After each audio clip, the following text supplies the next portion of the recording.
Você teve algum tipo de dificuldade com os descendentes dessas mulheres? Eu digo porque é um assunto, como a gente sabe, polêmico. Olha, com relação ao pessoal de Lampião, nenhuma, porque eu já tinha uma relação de amizade muito grande com Vera e também uma aproximação com a família. Vera foi extremamente receptiva comigo, como é até hoje. Nós temos um laço de amizade profundo, fraterno. Com a família de Dadá, já uma parte da família colocou alguns óbices. Inclusive, Zé Humberto, que fez a Musa do Cangaço, eu conversando com o Zé, ele me disse: Manuel, vá com calma, vá com cuidado, porque eles são difíceis. Inclusive, Zé sofreu até um processo por causa do trabalho dele com Dadá, uma exposição que ele tentou montar, né, e a coisa foi muito complicada. Eu tive essa dificuldade, mas, em compensação, eu tive também um apoio sem limites das netas e bisnetas do casal. No caso, Indaiá e no caso, Ilana, que foram geniais comigo, né, com a equipe toda, muito receptivas, abriu tudo que tinham, colocaram-se à disposição, acompanhavam a gente em tudo, deram depoimentos interessantíssimos. Eu não tive esse tipo de problema. Eu só não consegui, tentei algumas vezes, mas não consegui falar com Silvio Bulhões. De resto, eu também usei pouco esses descendentes. Eu não tinha muitos contatos na época, então eu não tive. Eu me liguei muito nesses dois troncos familiares, Lampião e Maria, e de Dadá e Curisco. Mas você conseguiu fazer um trabalho aí com responsabilidade, com respeito, isso é que é importante. Você vai estar para lançar uma obra agora, não é isso? Eu quero mostrar primeiro o livro, né? Três ensaios sobre o cangaço. Ele foi fruto daquele mesmo processo que levou ao feminino cangaço e meus estudos sobre o cangaço, né? E me incomodava, como sempre me incomodou, a subalternização das mulheres no cangaço. Eu fui vendo, pesquisando em jornais, na pesquisa também via internet, documentação que eu fui achando, eu fui escrevendo esse livro. E eu queria escrever um livro em que eu pudesse fazer a subleitura de tudo que eu encontrei, principalmente nos jornais. O que está implícito, mas não está dito. Você, então, vai colocando luz sobre essa escuridão, que é esse livro.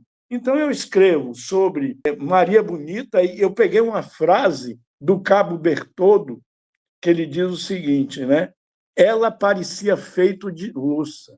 Ela parecia feita de louça quando ele pega no cadáver dela, né? Ela parecia que é uma coisa tenebrosa, é uma coisa asquerosa, aquele comportamento dele. E, aliás, a morte de Maria é uma coisa de causar dor e asco. E ele diz isso, parecia feita de louça. E eu botei A Poesia nos Lábios do Algoz.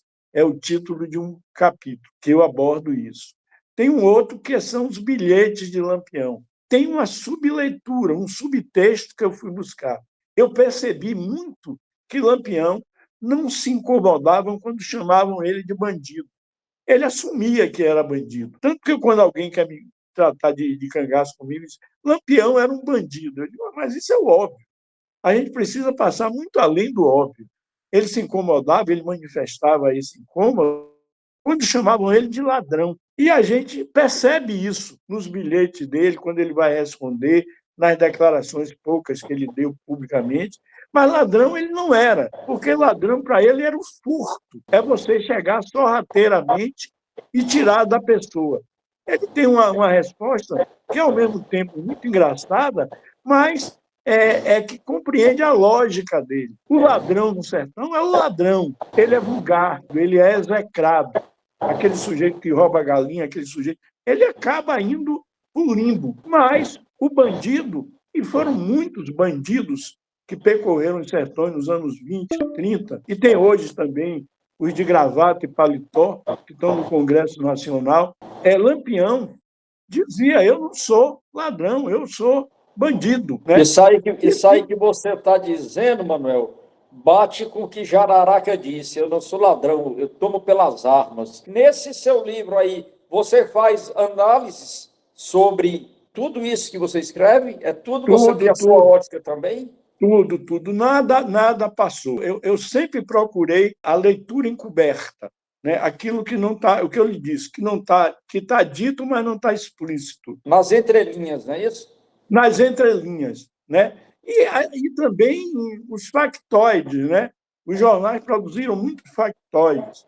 Então, para lidar com isso, a gente tem que ter muito cuidado. Aliás, para lidar com a pesquisa, o sujeito tem que ser extremamente meticuloso, não se intimidar com a opinião de outrem, é porque você tem o seu olhar, cada um tem o seu olhar. Respeitar o outro pesquisador, nem rir do outro pesquisador porque ele cometeu um equívoco, um erro, passou informação errada. Isso ocorre com todo mundo. O cangaço é um emaranhado. Por isso que eu disse, é de uma complexidade que você vem, inclusive, desvendando vários equívocos e omissões também a respeito. Você e outros também, né? O Robério e outros pesquisadores que a maioria ao longo da vida toda, e tantos outros, né? Alcino Costa, um maravilhoso Alcino, o Frederico, enfim, eu respeito. A base de meu estudo foi o respeito, consciência que eu estava escrevendo sobre um tema subalterno e mal compreendido da historiografia brasileira, né? Embora eu disse já várias vezes que Lampião é muito mais popular do que Antônio Conselheiro, né? Você falou aí dos factoides. Como é que você enxerga a internet nisso daí?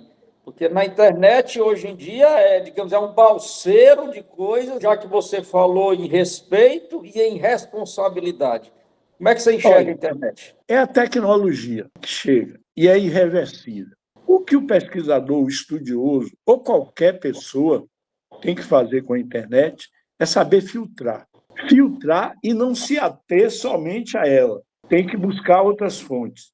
Se você se ativer somente à internet, você tem uma possibilidade muito grande de errar, mal informar ou informar levianamente. Eu uso a internet, mas uso com muito cuidado. Eu procuro aqueles sites, aqueles blogs que eu sei que tem know-how para informar, que tem responsabilidade na informação, que tem respeito pela história, que tem respeito pelo ser humano, porque, antes de tudo, antes de qualquer coisa, os cangaceiros são seres humanos. Eles não emergiram do nada, eles não são abstrações. Eles vieram de famílias cristãs, religiosas, tinham princípios, tinham pudores, né? Tanto homem quanto mulher.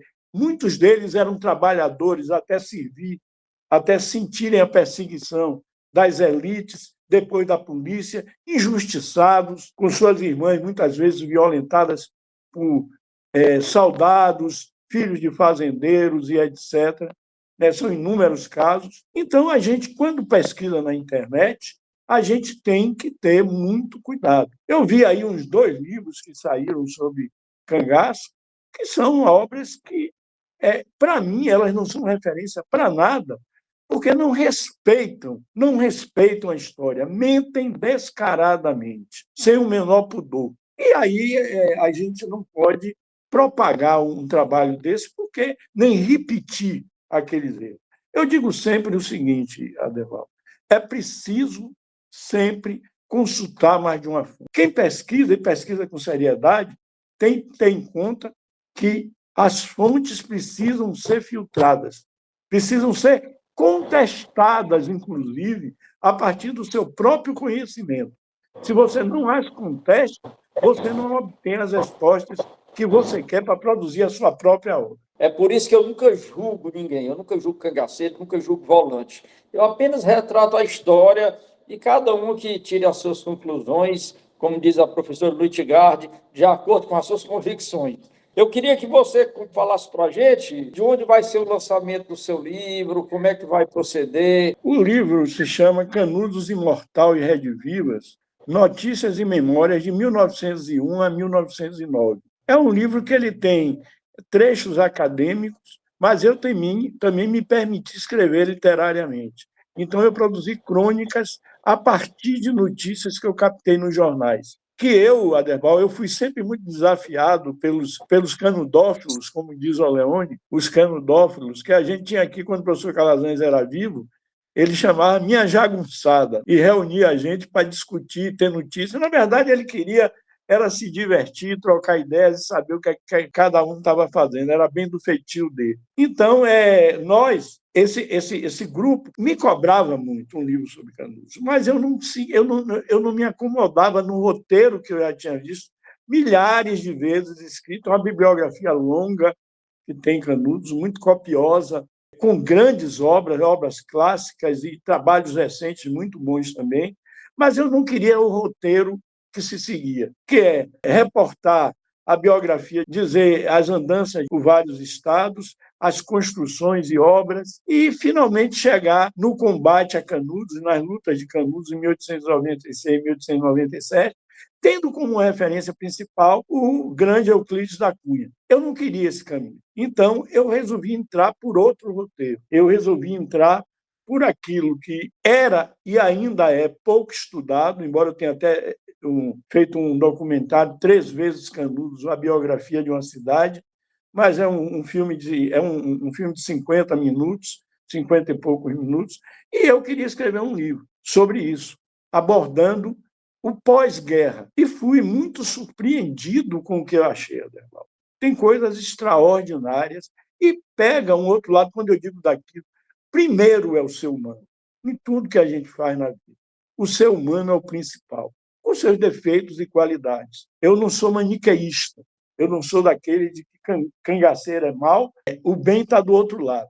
Até porque a polícia não tem as mãos limpas nesse processo. Aliás, é muito encharcada de sangue e de impunidade, que os cangaceiros não sofreram. Foram presos, condenados, cumpriram penas, se regeneraram e jamais voltaram a delinquir.